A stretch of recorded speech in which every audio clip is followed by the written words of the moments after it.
Sir இப்போ வந்து ஒரு வெஹிக்கிள்க்கு வந்து தேர்ட் பார்ட்டி இன்சூரன்ஸ் இருக்குது. ஆனா அப்படி இருந்தும் கிளைம் அமௌண்ட்டை கஸ்டமர்ட்ட கேட்கறது சரியா? தேர்ட் பார்ட்டி இன்சூரன்ஸ்ன்றது வந்து மோட்டார் வெஹிக்கிள்ஸ் ஆக்ட் 1918 படி அது வந்து கட்டாயம். ஒரு வண்டி ஒரு விபத்து ஏற்படுது, அந்த விபத்து ஏற்படும் போது எதிர்த்தரப்பினருக்கு வந்து சேதம் விளைவிக்குது.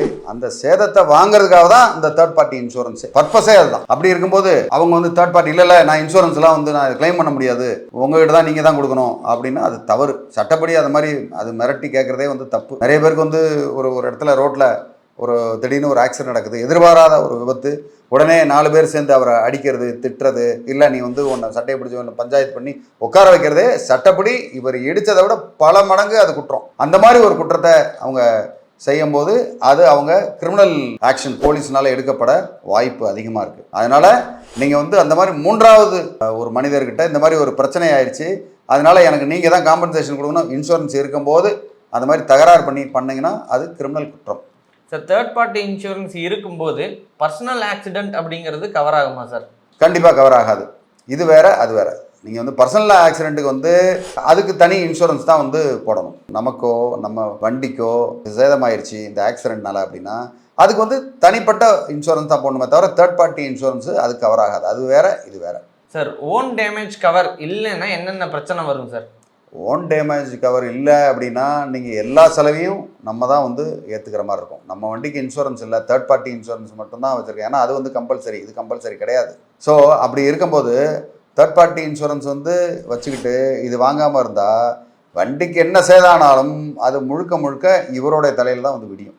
அதனால் இந்த இன்சூரன்ஸ் இருக்கிறது, பர்சனல் இன்சூரன்ஸ் போடுறது சிறந்தது. சார் ஒருவேளை இன்சூரன்ஸ் கம்பெனி இந்த கிளைமை வந்து ரிஜெக்ட் பண்ணுறாங்கன்னா என்ன ரீசன்ஸாக இருக்கிறதுக்கு வாய்ப்பு இருக்குது சார்? பொதுவாக ஒரு சில நேரங்களில் வந்து ட்ரங்க் அண்ட் ட்ரைவில் போனால் அதுக்கு சான்ஸ் இருக்குது. அது இல்லாமல் ஒரு சிலது எஃப்சி பண்ணாமல் இருப்பாங்க. எஃப்சின்றது வந்து அந்த சரக்கு வாகனத்தில் அது பண்ணாமல் இருப்பாங்க. முறைகேடாக செய்கிறது, அதுக்கப்புறம் இந்த ரோட்டில் போகவே கூடாதுன்னு இருந்தால் அந்த ரோட்டுக்குள்ளே போகிறது உண்மையாக இருக்கும். ஓகே, தடை செய்யப்பட்ட பகுதியாக இருக்கும் அந்த இடத்துக்கு போகிறது. ஓகே, இந்த இடத்துல வந்து இந்த இடத்துக்கு போனால் விபத்து கண்டிப்பாக நடக்கும்னு தெரிஞ்சு அது மேலே போகிறது. இந்த மாதிரி வந்து விபத்துகள் தவறாக ஆகும் பட்சத்தில், தவறான விஷயங்களை செய்யும் பட்சத்தில், இல்லை சட்டத்துக்கு புறம்பாக எதை செஞ்சாலுமே அந்த இதில் வந்து உங்களுக்கு விபத்து காப்பீடு கிடைக்காது.